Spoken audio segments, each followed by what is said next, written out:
Hi, this is Brian Sebastian with Movie Reviews and More in the Women's Broadcast TV Network. And we are in the month of February going into March, and we just had Black Panther open up, which was really, really good to see out there. The #1 film this year so far, and the best opening for a film, Marvel film in general, for the month of February. I'm really, really happy about that. Hats off to the director, Ryan. You got to thank the whole cast for that. But getting into this, I want to welcome my really, really good friends. Obviously, my two co-hosts are here. They don't always get a chance to see each other. Gwen, introduce yourself. Hi, ich bin Gwenn Wunderlich. Ich bin eigentlich aus Deutschland, lebe jetzt in Los Angeles. My name is Gwenn Wunderlich. I'm actually from Germany, but I've moved to Los Angeles, and I'm co-hosting for Movie Reviews and More. And Crystal, we never get a chance to see Crystal, so... I'm all over the place. Hi, I'm Crystal Coney, co-hosting today for Movie Reviews and More. And a good friend of ours, Chris Hicks. Chris, tell them about what you have. We've known each other for a long time, so it's the first time we get a chance to actually sit down and talk about this. But the whole idea of this is to get more women involved. Women's Broadcast TV Network, Movie Reviews and More, and defending yourself and the stuff that they can do to protect themselves, because we're living in a strange world out there now. Yes, we are. I'm Christopher Hicks. I am the owner of Armor Up Self-Protection, and I teach people how to take care of themselves in very, very bad situations. Talk about how you started, because you grew up in some martial arts going back to Detroit, Michigan, if I remember correctly. And you've been out here for a while. As we all know, it's not easy to survive living in Los Angeles in general, never mind being a woman from another country or a woman of color and being in that weird world that we call LA. That's a lot of questions. It is. It's a lot to It is. You know, you can handle it. I can. And coming from where I came from, you know, I grew up in Michigan, and I was a very small kid.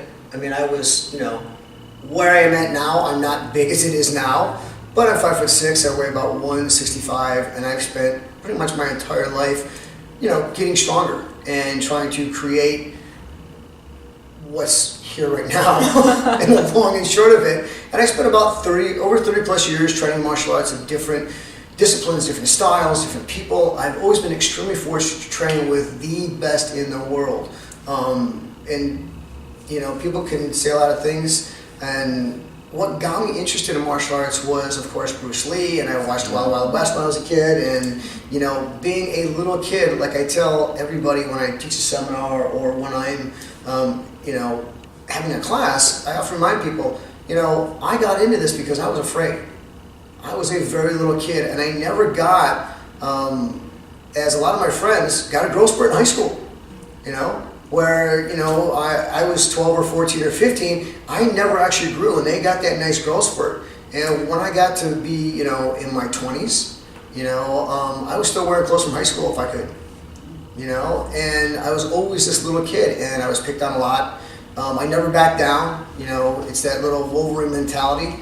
It kept driving me forward, it kept me protected at times, but I got into martial arts to just learn to protect myself and really protect myself and know that when I'm with other people, I can actually take care of them too. So the whole purpose of me, you know, 30 plus years later of every discipline of martial art being compacted together and training with some very high-end military SEALs has really shown me that there's a huge difference between fighting in martial arts and then what actually works in reality in the real world. And there's a whole new genre in the last about 15 years of martial arts that have come out, from Krav Maga to Harasadat, Kapap, and there's, who's in the US that I like? Kelly McCain is a great guy that I really love to follow, Lee Morrison in Great Britain. These guys are kind of forefront leaders on combatives and taking what works from a typical discipline of martial art and actually applying them to real world scenarios. And what you find out is that 80%, 90% of what you're taught in self-defense doesn't really apply to actual real-life situations. You actually have to put into that an actual threat. You have to actually induce what we call an adrenal response. Part of that in adrenal response is causing people to misfire, like when you go on stage. There's a lot of actors, when you get on stage, you get the butterflies, you may feel sweaty palms, your heart racing. Those are the same things. That's called a hormone dump. And that's a big thing that a lot of martial arts does not take into consideration, or even fighting. Fighting entails, to me, where there's two combatants. We have kind of equal size, stature, things like that move forward, and you're kind of equal to each other. Size, height, weight, stature. There's a referee. There's gloves involved. Combatives in itself, there's none of that, and you do not get to warm up before the fight. Talk about what you taught Sunday. You taught a class Sunday, and you had women there. Talk about that. And Gwenn was there. Yeah, Gwenn was there. Gwenn was fantastic. She was an outstanding participant and volunteered for some very fun things. Where's my invite? I know, you've been busy.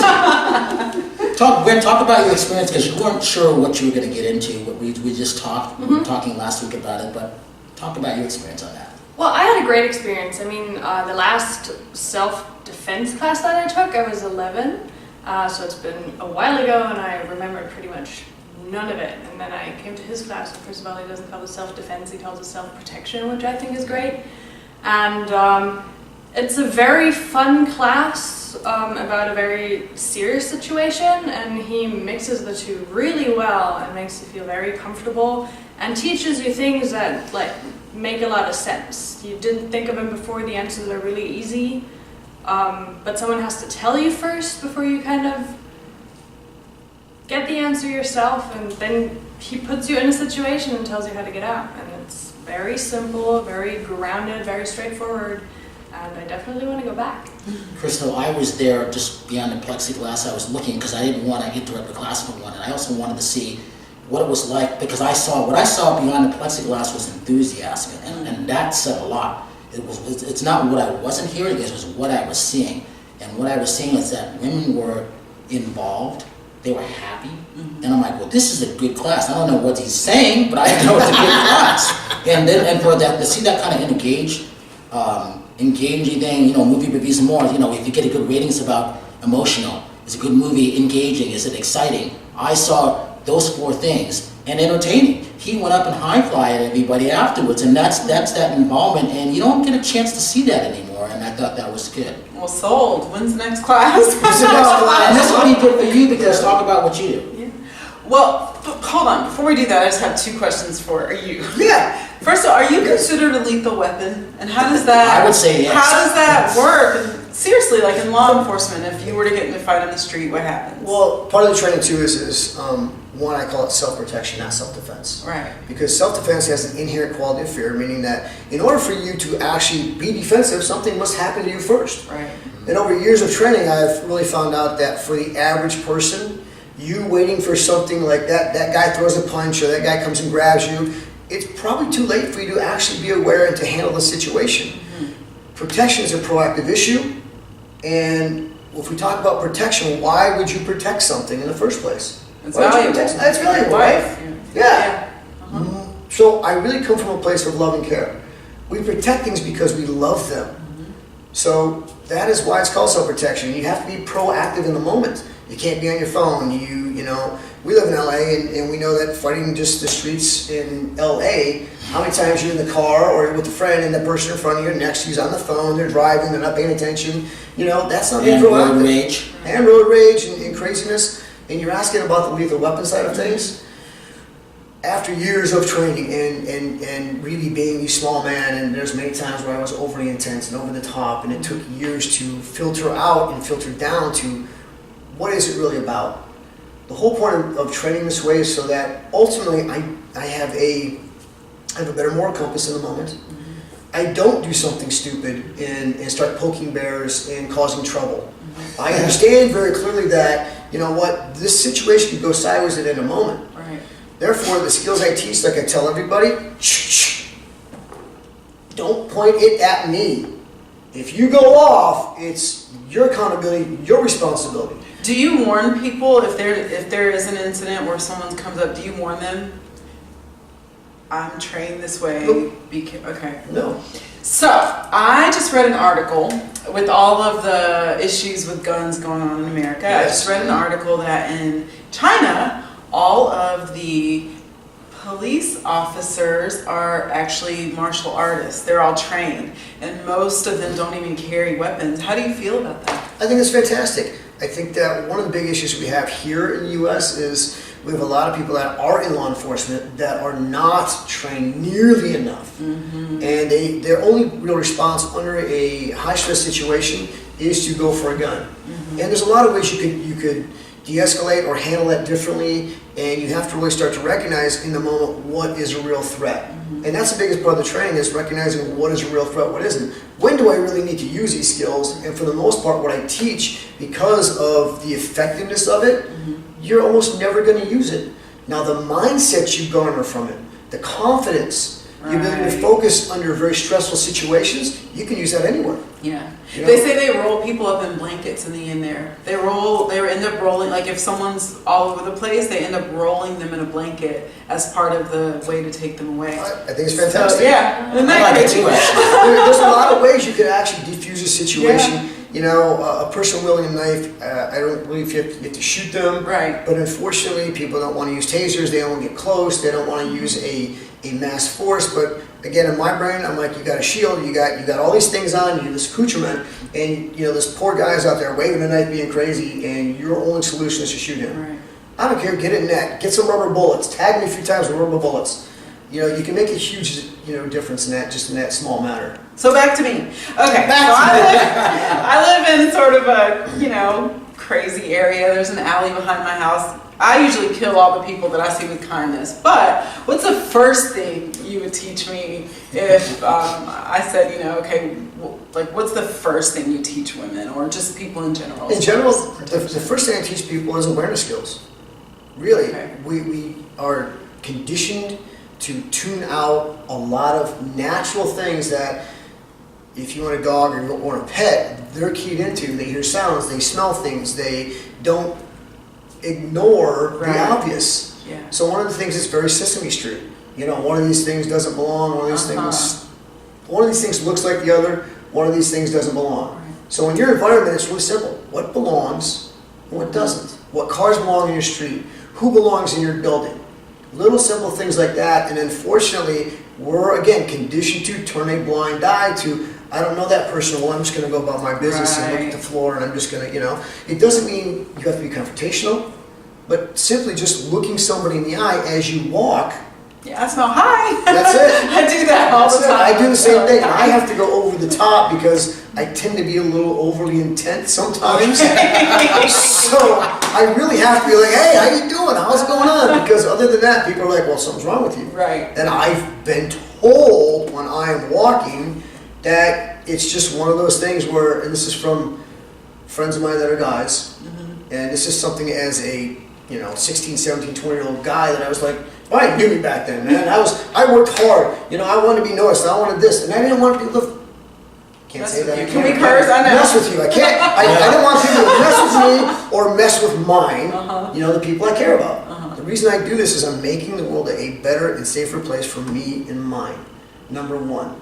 And just by being aware, and when you're walking down the street, look at somebody in the eye, not like. Right. Not like bugging you, not like, doing the car lean, right. Like it's just a simple thing of big. You spot eyes, you look at people, and pretty much after about 3 seconds, there's a shift on anybody. So if you look at anybody for longer than 3 seconds, there's a weird little thing that kicks in their brain, and they start looking at you like, they give you that look like, what? What are you looking at, man? It's a weird thing. So we're not trying to start trouble. We're just looking to prevent trouble. I want to give people good skills so that when trouble does come up, you can handle it. You can go home safe. I'm not saying you're going home unscathed, untouched, but you go home is the whole point. Yep. That's all I care about. And with that, give your website real quick. My website is armorupcombatives.com. That's a big one. armorupcombatives.com. And I won't spell it. Spell it, because some people are going to spell armor wrong, for sure. ARMORUPCOMBATIVES.com. Wow. Nice. Okay. And it is important because people will they'll be spelling it wrong. Yeah, for sure. They will spell it wrong, and I had it spelled a different way before, and you know how it is, things change and move forward. So, but that is the website, armorup.com. Please check it out. If you're interested, give a call. There's a message board. I wanted to ask, because you are a skater, how would you imply what she does to what she's doing now? How would that work? How do what? I love how he calls me a skater. I am a skater.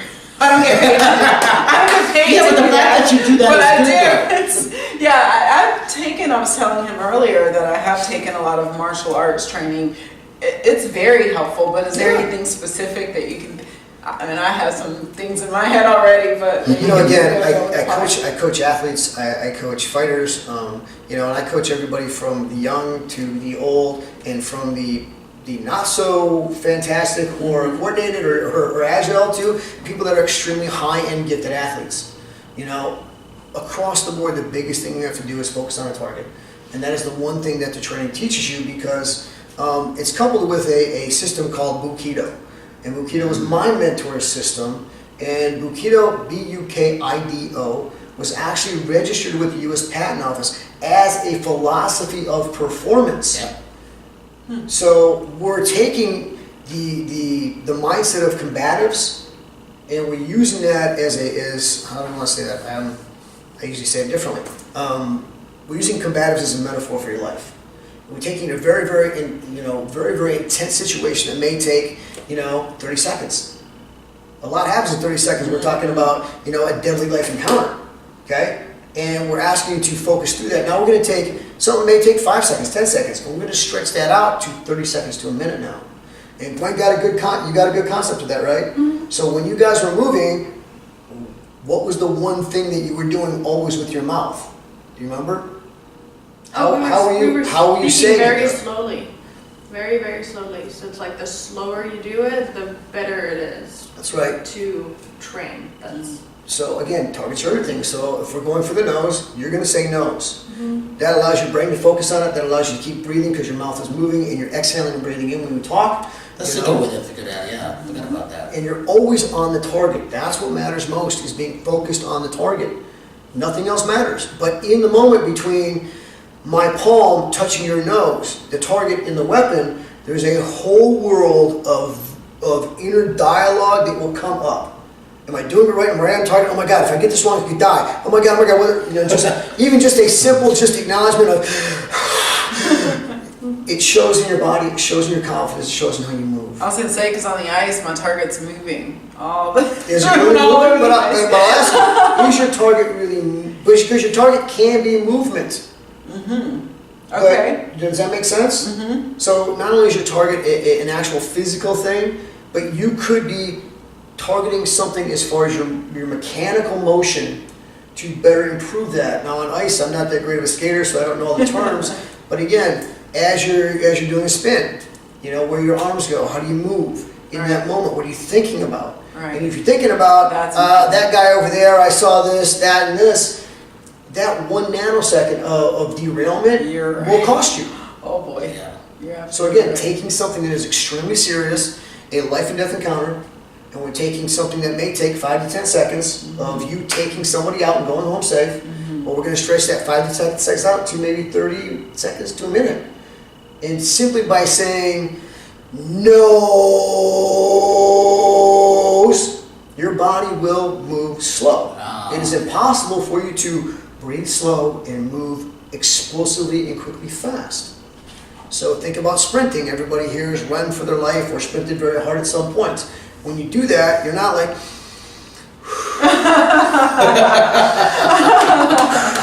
you're not. Right. Your head drops down because your body wants to go forward. Yeah. Right? Uh-huh. So that's a physiological response that I work on immediately with everybody. The first thing that happens, your head's got to drop. Why? Because you need to move forward through something. Mm-hmm. And if you don't, this is an in-between place for me. This says I'm going forward. Little simple things like that. But again, you're taking that one little thing, extending it out, nose. So you're saying nose. I'm saying nose. Okay. I'm not saying no, I'm saying N-O-S-E. Okay. But by saying it long like that, you get much more muscular control. Uh-huh. You know what I mean? You're getting into stabilize your muscles because, again, think about it. Is it faster to spin fast or slow? Is it what? Is it easier to spin fast or slow? Depends on who you ask. My coaches are saying, okay, slow down a little bit on this one so that you can make sure your technique is right. I understand. Because I tend to go into it really That's okay. fast. And you're on the right path. You can do it now. Is it faster? Is it easier to do it faster or slower? Well, I guess slower. I think it's easier to do it faster. Thank you. That's it. Okay, That is it right there. For most people, it is easier to do something quickly. Yes. Now, that doesn't mean that it's mechanically that's better or right. Okay. Exactly. Speed covers Okay. up mistakes. Absolutely. And that's one of the things by getting better control in that moment. Because we're talking about, again, really clear, I teach from what's called a worst case scenario perspective. Meaning that I tell everybody, the first thing I told them was like, listen, if it were possible, you hit the turbos, you get the hell out of Dodge as fast as you can, because it's always the best option. Right. It is not about like, oh, well, I've studied for 30 years and I'm a badass and I can handle anything. Right. Look, I don't know what the person has. Right. It could be a 5-year-old with a knife. I don't know. Yeah. I really don't. The world has gotten a little crazy. So you kind of have to have a little mistrust with everybody, and a little paranoia is kind of healthy now. Yeah. Not a lot, A little bit. but a little bit. Yeah, a little Okay? bit. It kind of keeps things even keel for you. Yeah. You know what I mean? So as you move through this stuff, if you can slow it down, and that's what she experienced in there, was being extremely target oriented, and again, in a worst case scenario. Now, as we move through things, and she got an experience where at the very end of it, I line them up in front of me, and I am now the bad guy. Okay? And all that does is That was fun to see that. that corks up everything. You're just taking that intensity down and you're cranking it up. So you know what, those dummies? He was the You're the dummy. dummy? I mean, I can think of a better word for me, but He was coming up, because I was watching this through the plexiglass. He was coming up, and he would just say whatever he said, and then that was their turn to strike and do whatever at that point. actually, I said. Gwen, what did you do? I kicked them real hard. You did. And my first thing was, is he wearing a cup? Because they're kicking hard. This is what I'm seeing behind the glass. They're kicking hard. I'm like, wow. Whatever of steel I was also thinking of. I would love to kick them.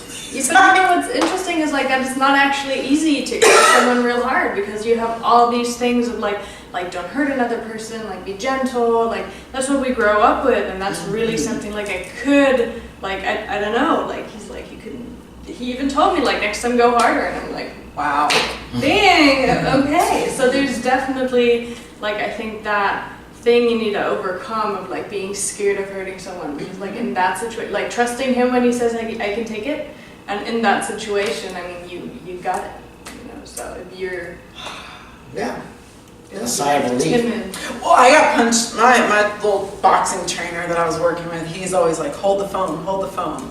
And if I let the phone, then he pops me right across the face with gloves. And I was like, you hit me. He's like, yeah, I told you. I like him already. I already like I him. told you to hold the phone. I was like, but Hands up, man. Hands up to your back. Protect yourself at all times. That's it. and I try to hit him, but he moves. So Yeah, of course. Again, there's these little things that we go on, but as Gwen went through, like she says, it's exactly what I'm talking about. A whole world will come up between you taking this and touching me here with her palm. And what happens is my job, because everybody that comes in, I pre-screen and pre-qualify people. I want good people. Wait, was it all women? It was all women. I was going to say, why didn't you get down? This was a women's workshop. Okay. So I'm training with them. This was to introduce women and get people to come in and go, listen, it's different. It's not what you think it is. And that's how I opened the whole seminar up. I'm like, okay, whatever you think this is, it's not that. I'm coming from a different approach, and I'm going to give you some really great skills. Now, part of this is because we're all good people, human nature, it's programmed in your brain not to really hurt another human being. It isn't.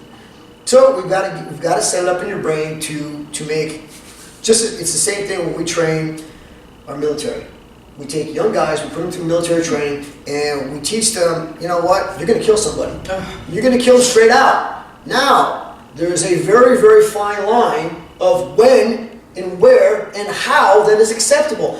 And it is down the line and chain of command. So you're just not off shooting people. Right. You've got to be in the right place, the right time, the right thing. Everything has to go through this big checklist and then somebody above you goes, all right, now's the time. So it's the same concept I'm giving you here. We're going to set this up, give you a very, very narrow line of when it's acceptable, when it's not acceptable.